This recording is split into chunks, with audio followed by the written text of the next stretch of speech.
Welcome to Hempaware Radio, your go-to podcast for all things hemp, hosted by Tyler Hemp. That's me. We're going to dive deep into the world of hemp with insights, trends, and interviews as usual, with an industry expert bringing you the latest from the ever-evolving hemp market. Discover the potential of hemp in its sustainability, health, and beyond. Whether you're an entrepreneur, enthusiast, or just a curious hempster, join us on this journey to uncover the untapped opportunities of hemp and discover what other hempsters and hemprepreneurs are doing to succeed in the world of hemp. Learn more and tune in at hempaware.com/radio. And let's explore together how hemp can change the world. Today on Hempaware Radio, I am thrilled to welcome Alicia Fall, the visionary behind Her Many Voices Foundation. Their website is hermanyvoices.org. Alicia's dedication to grassroots activism through hemp is reshaping our world, turning the spotlight on how this remarkable plant can be a catalyst for global change. Her Many Voices is at the forefront of harnessing hemp's potential to address environmental, social, and economic challenges, embodying the essence of innovation and community empowerment. Join us as we dive into a conversation with Alicia about her inspiring work, the impact of hemp on sustainable development, and how her organization is making waves in the global and local effort to create a healthier, greener, and more equitable planet. So thank you so much for joining me. I really appreciate you being on the show today, Alicia. Thank you for inviting me today, Tyler. Appreciate it. Yeah, so how I usually like to start off our conversations is getting a little bit of background of who you are as an Indigenous woman and, what inspired you to create Her Many Voices and ultimately what led you to incorporate hemp into what you're doing with your organization. Well, first of all, I am Eastern Band Saragi, Cherokee, and Cuban Taino. I am a born and raised New Yorker. And I spent a number of years in Colorado and started my organization there. As a matter of fact, prior to it, I spent most of my adult career in the music industry. And I started doing a whole lot of benefit concerts. So I thought, why not marry the artistic with the humanitarian world? And Her Many Voices was birthed from that. As a matter of fact, last month on March 2nd, we celebrated 15 years. Which I am very proud of. I feel like I blinked and suddenly all of that time went by. And maybe about 7 or 8 years ago, because of the work that we were doing in Haiti, I was starting having these reflections on, all right, we're looking at what can we do for sustainable housing? What can we do to help feed people? What can we do and the endless list of all those things that we know that hemp can handle. And so I found a friend of mine, Tommy Nuhulu, who is a Hawaiian artist and now on our board. And Tommy was involved in the hemp industry. And I asked him, tell me more about this plant. And he did a little introduction, and then he introduced me to some folks who were getting ready to build a structure in Denver, not too far from where I was living at the time. And Tyler, when I say to you, this plant spoke to me immediately, as soon as I got there and I had my hands in it, it was instantaneous. And I thought, okay, we've got to do something here with this. And so it started with that. And over the years, I've done my own trainings and I continue to take workshops and learn for what I can do and how this plant actually can help people. We even have products, CBD products, hemp products, that kind of thing. So that's how it would be, that's what really ignited me in the very beginning. Mm-hmm. And that was about 7 or 8 years ago. So, wow. So you started out as a musician. You felt like music was your gift for creating peace and bringing people together and really using that as your humanitarian efforts. And you started asking those deep questions, like how can we start incorporating sustainable housing? How can we feed more people? And it seemed like just this natural evolution. And with meeting Tommy Nuhulu, who introduced you to him, you had this encounter with the plant itself.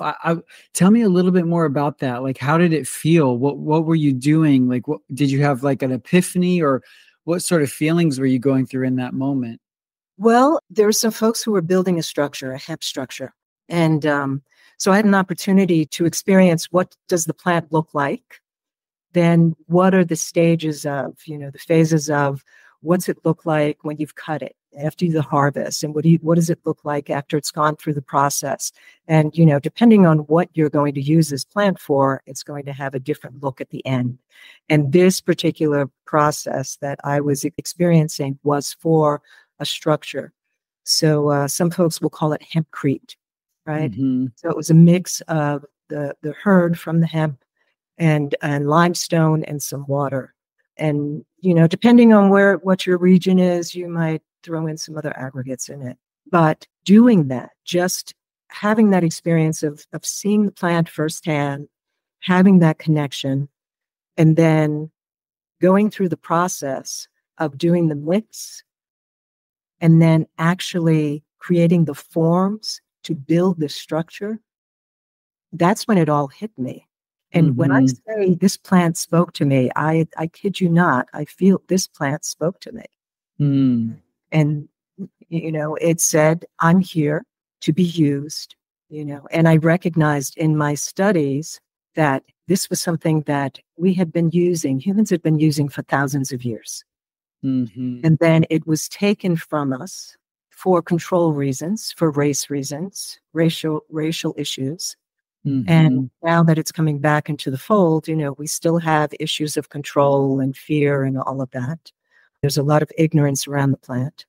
Mm-hmm. But this one plant can do all sorts of things. I can relate. Yeah. I had that same moment where I knew about hemp for a few years in different contexts, but there was just one moment where the light bulb went off for me, and that was it. I said, this is why I'm on this planet. I knew my calling. I knew my mission and gift. And so you and I have the music thing in common as well. I'm a musician, and I thought originally that was going to be my vehicle for creating peace on earth and transforming people's lives. But when I saw that this one plant could create food and shelter and clothing and energy, plastics, medicine, fuel, and all the rest, I thought, well, I'm still going to be a musician and utilize music to create harmony and peace on earth, but hemp is it, and it's my vehicle. So that's why I love having these types of conversations with people like yourself. So to go into her many voices, like the central vision, because you started out with the music and the community, and then about 7 years ago incorporated hemp.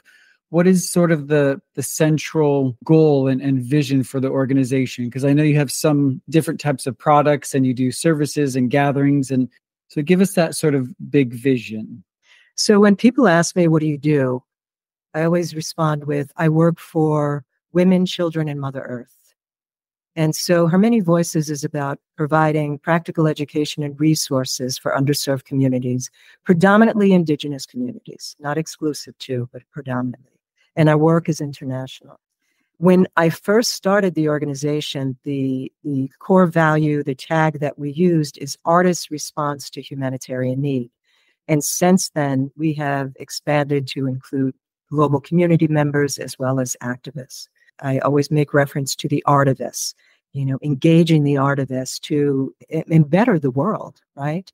Make the world a better place for women and children and Mother Earth. And so that's where the inspiration is. And that's all of the programs and all of the projects that we do are focused around that core value. Serving women, serving children, serving Mother Earth. Yes. And then predominantly Indigenous groups and cultures around the world, but you also expand into other communities as well with your teachings and services and products. Exactly. Yeah. And our core value is whatever I do for another, I do for myself. And that was something that my mother had instilled in me at a very young age. And it just makes sense. If I'm helping someone else, I'm helping myself. If you do something, some kind of kindness for me, guess what? You're experiencing that as well. And the same thing can be said for if whatever I do to another, I do to myself. You have to keep that in mind because we are all so connected. And not only, I'm not talking about just the bipeds, right? I'm talking about we are completely connected through all of nature, through all of life and existence. So, recognizing whatever I do for or to another, I do for or to myself. I keep that in mind when we start talking about maybe tending to the soil. What are we doing around our air? What are we doing around our foods? What are we doing around just social justice issues? Absolutely. Is there a moment or maybe a particular story or experience that you can remember where you applied that philosophy of what I do to another, I do to myself, where you immediately saw the energy reciprocate and you realized sort of like the reality or had that, visceral experience of what you do to another, you do to yourself? Well, the whole whatever I do for another, that's kind of the no-brainer, from the time we're young children, we're doing for others. We have this unfiltered love, right? And we recognize and we're very empathic and compassionate as children. And something happens over the course of our lives where sometimes that gets dialed down and it doesn't have to. And that's where the whatever I do to another comes in. So the whatever I do for another, that has been an experience my entire life. I've been on the receiving end of people caring for me. And then I've done the same for others. The whatever I do to another, that's a whole different story. This is a wounded world. I can't really honestly say that I can pinpoint a particular moment in time where I felt that kind of impact of what have I done to another or what has someone else done to me? It's just, that's kind of the ebb and flow of humanity or lack of in many cases, right? Yeah. Especially nowadays. Yeah. And having that little mind shift, I think, can be so empowering. A lot of times people think they go through life thinking and experiencing things as though they're happening to them. Like, why did this happen to me? They feel guilt or they feel shame or just like they're a victim. And when you have that little shift in your mind that, this is happening for me, it becomes a gift. It becomes an opportunity. It becomes a platform for transformation, and you can utilize that experience for greater good, whether it be something difficult, challenging, a struggle or painful. When you have that little shift, like, I'm doing this for another and therefore I'm doing it for myself. It can make all the difference in how we behave and treat one another. Absolutely. And they say that peace on earth starts with peace in our homes. And so I feel like this expression or this axiom that you live by really brings that right to the heart, right to the home.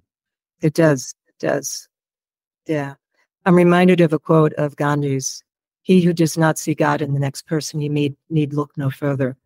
Now God it's a concept, right? You might believe there is this patriarchal kind of structure. You might believe that God is gravity, whatever it is, But if I'm looking at you, how can I not understand that you are the greatest creation that there is, recognizing I am the greatest creation that there is? Yeah.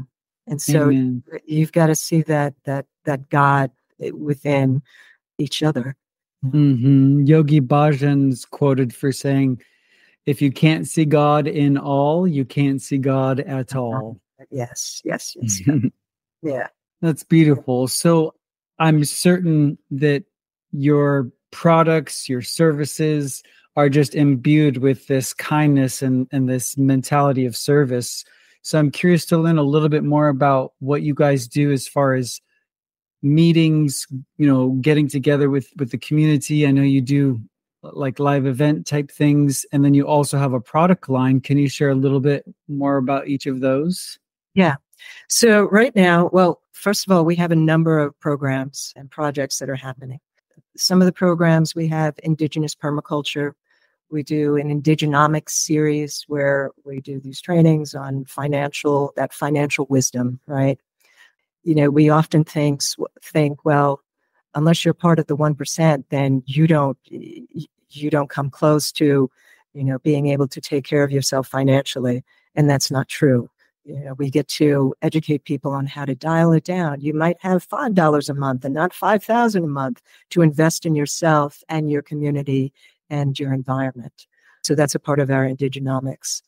And then we have other programs where we do workshops where we're educating people on hemp. And it could be that we have a community that is interested in maybe making a hemp product in particular, or they're interested in learning how to build their own home within their community.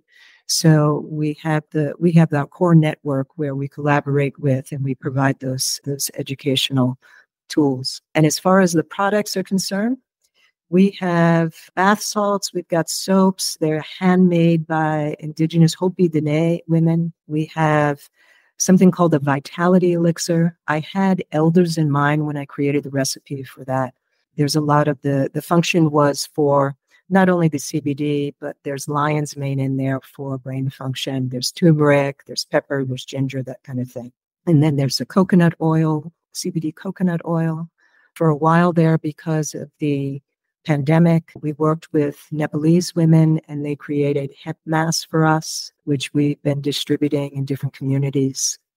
And then we've got some liquid bath soaps. Now we've got a gentleman who's come on board with us and he's doing a lot of R&D for us at the moment. We've got a kitchen that we're working out of that's a compliant kitchen for cannabis. And we now have CBD creamers, hot chocolate, and he's working on a couple of other things for us at the moment. And as a matter of fact, we've got NOCO, the Northern Colorado Hemp Expo is happening this week in Estes Park in Colorado. And that's the April 11th through the 13th. And we'll have our products there for sale. And would love for anybody to come and join us and have a little conversation. Mm-hmm. That's delightful. So you're doing these permaculture workshops, which is awesome, teaching the indigenous ways of gardening and tending to the land, which sounds really fascinating. And then you said you also help with education around investing and financial consciousness, realizing that even with very little, we can do a lot. We can, as long as we understand how to manage what we have, we can live good, healthy, abundant lives and not needing to be a part of the 1% to think that we can live healthy, wealthy lives. Yeah, there's some very basic things that we don't get educational wise around finances. Very basic things. And so when you come from the communities I work with and in the environment that I grew up in, you come into a world of quote unquote feeling lacking because you don't have that education and you feel like it's out of reach for you. Mm-hmm. But that's not the case at all. We all have a human life value. We get to recognize what is the value of my life and how do I invest in myself to help myself and then help my family and my community in that. So that particular program is provided by our newly board chair, Tamar Kantav, who also, we've been working together almost since the inception of her Many Voices in Haiti. That's wonderful. So anyone that is coming to these groups that may feel like they're not enough or they don't have the resources to live their dreams or maybe create something new, these workshops help not only educate about the mindset, about the connection with the earth, but then if they have an idea they want to bring to the market, you help bring resources, particularly for hemp-based products. And then you have your own line of products, which sound really, really cool. The bath soaps and the different products for the elders, which you had the elders in mind. I thought that was really, really thoughtful. Have you been able to get these into the hands of the elders as of yet? I know it's fairly We new have. product. Mm-hmm. Excuse me. Yes, we have. And we're getting wonderful responses. Yeah, including my own mother. My mother is she's 98 years old. Wow. And she is still, she lives independently and she's always on the run. And this is, using these products have been helpful for her as well. Mm-hmm. And That's we also awesome. have folks, this is not necessarily strictly an elder product. It can be used by all. Mm-hmm. We do have a number of people who've been dealing with health issues, particularly those who've been dealing with cancer, who've actually been using the product and having good results for themselves as well. Excellent. Which product in particular is that? That is between the Vitality Elixir and also the coconut oil. Oh, so is the elixir like a dropper? Is it like a tincture? Drops. Yes, it is. Okay. And that's the one that has the lion's mane in it, as well as the turmeric and ginger and pepper. Mm-hmm. Yeah. Nice. That's great. So, and all of these products are available on hermanyvoices.org, where people can learn more about them and order them? Yes. And as a matter of fact, as we speak, the website is being updated, and we should have everything good to go this week, especially since we have the NOCO event happening. Yeah. Mm-hmm. Wonderful. Well, the other thing I wanted to mention at NOCO, I believe it is happening on Saturday morning. We're doing a Get Outside campaign, and that's for the whole month of April. And it's in honor of Earth Day is coming up. It's April 22nd. It's a Monday this year. And so we've decided to do this Get Outside campaign. And we're asking people to go out into nature, whether it's their own backyard or a forest or the beach or wherever you can get that little glimmer of nature. Take a photo of yourself, send it in, do a little title, talk about it a little bit, and send it in to us. We're also, if you are so inclined, please donate while you're doing this, knowing that the proceeds are going to Her Many Voices, and we're partnering with Spirit of the Sun, which is an Indigenous-led organization out of Denver, Colorado. And we'll be doing some work with Indigenous youth in nature. Spirit of the Sun. Spirit of the Sun. So if somebody take a picture of themselves outside and they have a little story about this, would they email it to you? Would they do it on social media and tag your organization, or what's the best way to you can do the hashtags, you can do Her Many Voices, you can do hashtag Honor the Earth, hashtag Earth Day. Yeah. You can send it. You can also email it to us. You can do info@hermanyvoices.org. Fun. Okay, great. We'll make sure to put that in the show notes. Yeah. And we have our Facebook presence and Instagram and all of that, Twitter. So, yeah. Great. I encourage people to get in touch with, there is nothing like getting your feet on the ground, getting your hands in the soil. Mm-hmm. Just sitting and standing there and listening to the sounds of your environment, the trees, the birds, the rivers. Yeah, it's so healing and so rewarding. One thing I've learned is the concept of grounding. It really, we're so disconnected from the earth and the cars and the houses and just being and living, with shoes on all the time, having your bare feet just connected to the soil. It literally releases static electricity, which has a positive charge, which can be very draining on your energy. And so just standing on the earth can literally exchange the electrons to charge your aura, charge your electrical body. It's so real and so true. Yeah, you get to plug in and you get to absorb, all of that energy you put out in the day, you get to absorb back for yourself.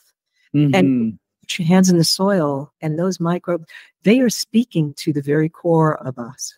Right? So there's this hit, there's a dopamine effect simply because we put our hands in this.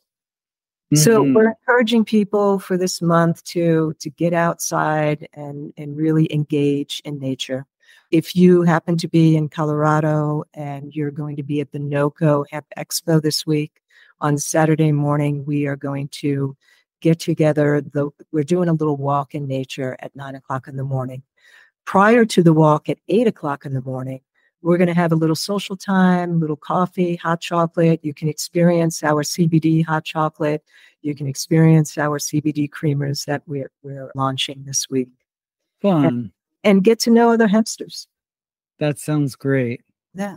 Well, to shift gears kind of into more of the business side of things, because this is a hemprepreneur podcast, I love sharing not only the story of hemp entrepreneurs that create hemp products and bring them to the market, but there's also the reality of the challenges that we all face as business owners. And so I'm wondering, what have been some of the biggest, I guess, challenges of running a hemp-based business, and how have you been able to work through those? What sort of principles do you live by to continue moving forward in spite of the difficulties of running your own hemp business? Well, I can speak to the tenacity of just hanging in there, to say we've had 15 years of a nonprofit that's been active, and it's not been easy over the years. And so bringing hemp into the cycle of the work that we were doing, the biggest challenge, well, there are a couple of things. I mean, obviously you have the basic core of the financials, right? And then once getting over the hump of that, being able to create our products and do it in the way that we want to do it. People are coming to Indigenous peoples quite often to say, hey, listen, we need your help. We have created a nightmare of a planet. We're dealing with issues, all sorts of levels around climate change and the impact of that. And so, as you know, hemp is wonderful to address a lot of the issues that we're dealing with today.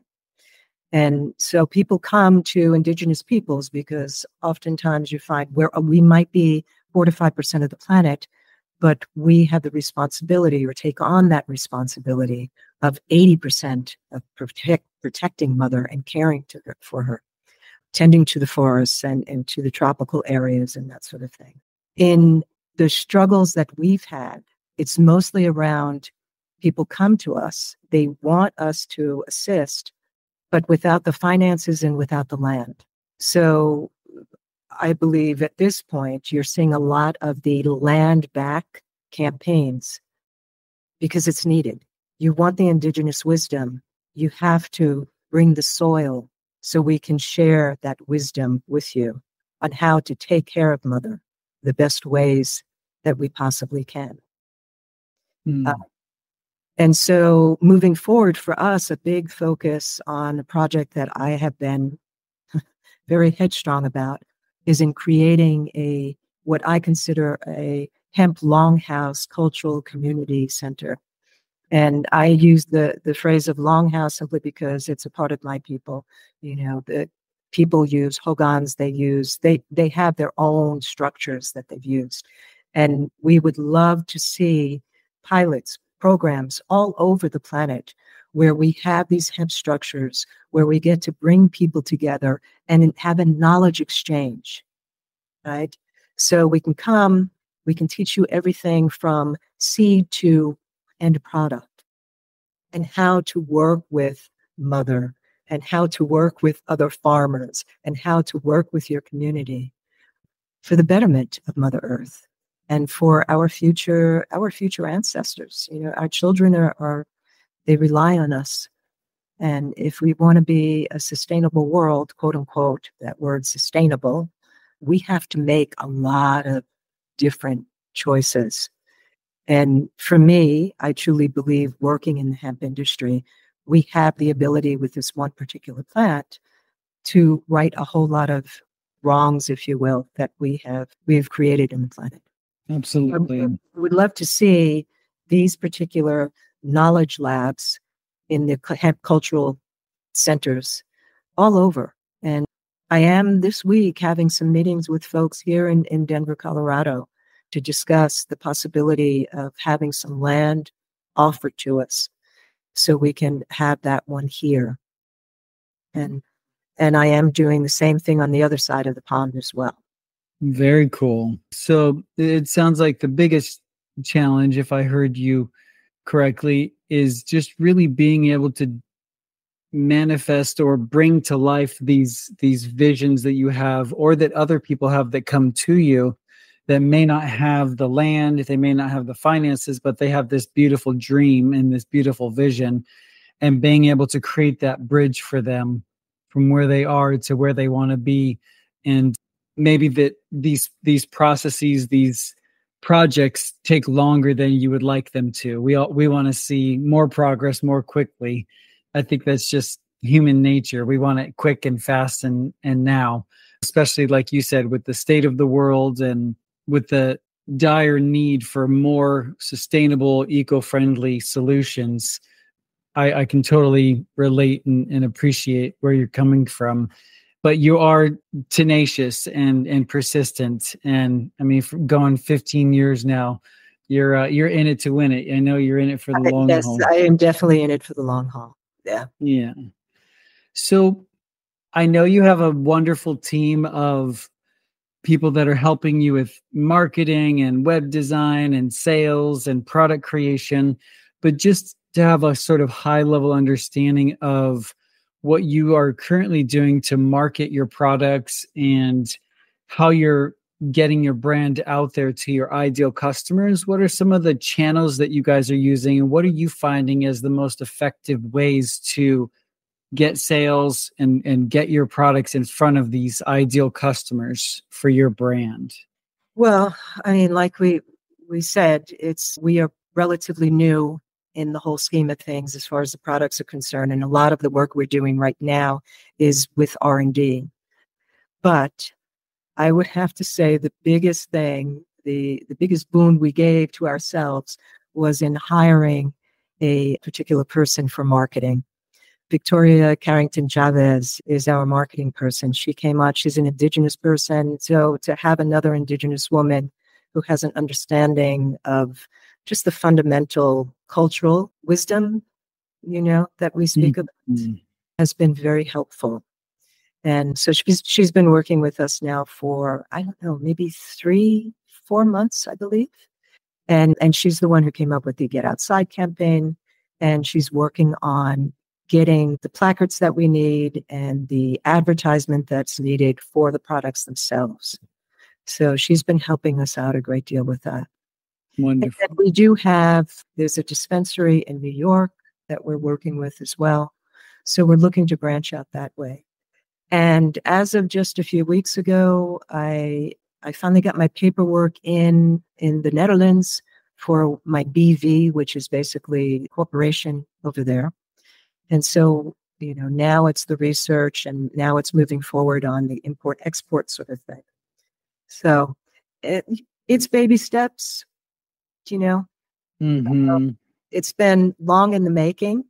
In some ways, you feel like you're starting to rush. Everything is happening all at once. We have a wonderful team of people, those who are creating the products for us to those who are helping us get the products out there. So. Mm-hmm.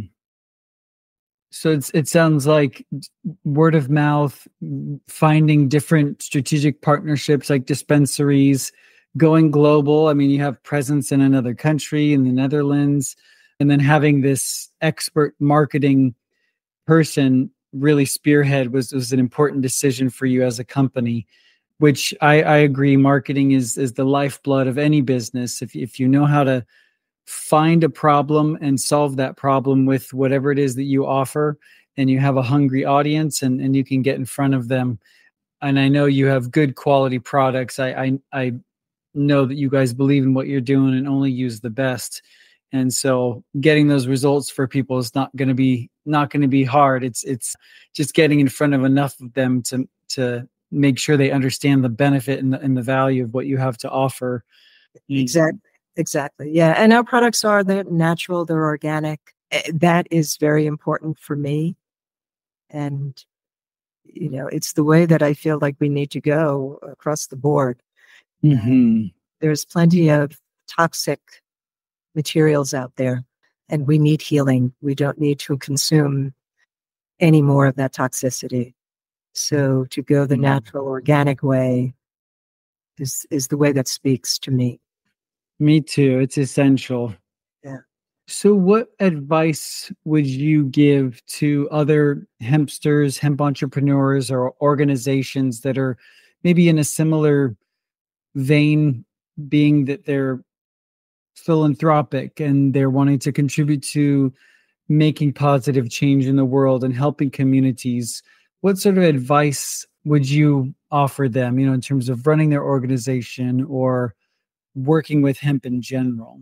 Right now, I'm having that reflection of it's an African proverb of if you want to go fast, you go alone. If you want to go far, you go together, kind of thing. Mm. And for me, and for Her Many Voices, we do a lot of collaborative work. And I find that we have the most success when we can connect with others. When we work together, we rise together. And so I would recommend the patience first, but also to reach out and to connect with others, because you never know what someone else can offer you and what you can offer them. So that's the one thing, at least I found, has worked well, is the collaborative work. Mm. Some of the products we started out with, it was strictly with CBD, and then to go and branch out to do those healing functional mushrooms that I personally had not been growing, but talking to someone else who was. And so coming together, that's made a difference. And the end product has made a difference for the people who are using our product. Absolutely. Well, you've been super inspiring, and I love what you're doing. I look forward to experiencing one of your live events myself. If our listeners are wanting to get more involved with Her Many Voices, what would you recommend? Maybe the first step, second step to get involved in some of the services and products, or help you guys fulfill your mission? How can they get in touch with you and get involved? First, I would say, get in touch with what is your passion? What do you really want to do? And then reach out to us and see maybe there's some way that we can work together. info@hermanyvoices.org is probably the best way to reach us and introduce who you are and what you're passionate about. And then we can reach back out to you and set up a meeting and discuss where the collaboration can come. And for some people, it's just to come and not just to, but to come and volunteer. Like when we're doing an event like this week, we've got volunteers who will be coming in. And for other people, they want to be hands-on in some other way. And we can lead you, guide you in whatever direction that you feel would really fulfill you. I love it. So get clear about your passion. What is it that excites you? Reach out, maybe volunteer at one of your events, or just see if you can set up a meeting to see how you guys could potentially collaborate. Yes. And, for right now, even if you're thinking, well, I don't know if I want to take that step, join us in the Get Outside campaign. Mm-hmm. Do that. Go outside, get involved in nature, take some photos, send it in to Her Many Voices, tag us in on this. Mm-hmm. Tell your friends, come get together with a group of people and do that. Create your own Get Outside campaign and just send us what happened with it. Mm-hmm. I love that. And then, talk to people about, hey, listen, we know that there's this really cool organization there. They're doing this wonderful work, and it's all about Indigenous wisdom. And we want to be able to support it. So let's do some kind of event here and do a little fundraising in our own backyard. And knowing that the monies will go to a worthy cause. Mm-hmm. I love that. Yeah, we used to do Hempaware parties many years ago, and it was what we referred to as our hemp education station for the whole nation, where we empower and hemp educate your hemposphere. And it's a way to demonstrate and showcase all the amazing uses for hemp. So I think that's another great idea, not just doing the Get Outside campaign, share that, spread the good word, but then think about how you could organize an event in your local area to help spread the good word and show people all the amazing uses for hemp. And the other thing that you can do, check in on us. We do a monthly podcast and we do a Gaia Gossip, so something might speak to you. We've got a number of experts from all over the planet. We've got people who have been doing the work for a very long time. We've got people who have just started and they're passionate about, and they're driven, and they're doing some very fine work for Mother and their community. And so join us on our Gaia Gossip program, which is once a month. And who knows, maybe there's somebody that speaks to you on our program. That sounds fun. Yeah, I'll include that in the show notes, the Gaia Gossip podcast. Well, thank you so much, Alicia. I have one last philosophical question, and it's really just imagining that you're in front of the entire world. You're on this podium, and everybody in the world is your audience, and you had 30 seconds to share a message with them. What would you want them to know? I want you to know that whatever you do for another, you do for yourself. It's so easy, so simple. It is so simple. We complicate things on a regular basis. We want to make something more of it, but it is that simple. Mm-hmm. Like Christ said, love your neighbor as yourself. There you go. That's beautiful. Well, thank you again so much for sharing this time. And I really look forward to being a part of your vision and mission, and bringing this to life. And look forward to hopefully seeing you at one of the events soon. And again, thank you for joining me on this Hempisode of Hempaware Radio. Thank you very much, Donna. Thanks, everyone, for tuning in. This is your Hempreneurial host, Tyler Hemp, here to empower your hemposphere. Check out us on hempaware.com/radio to hear all the episodes. Share this with your friends and family. Get the good word out about hemp. And feel free to email us support@hempaware.com if you have any ideas on what you want to hear next. Thanks again for tuning in.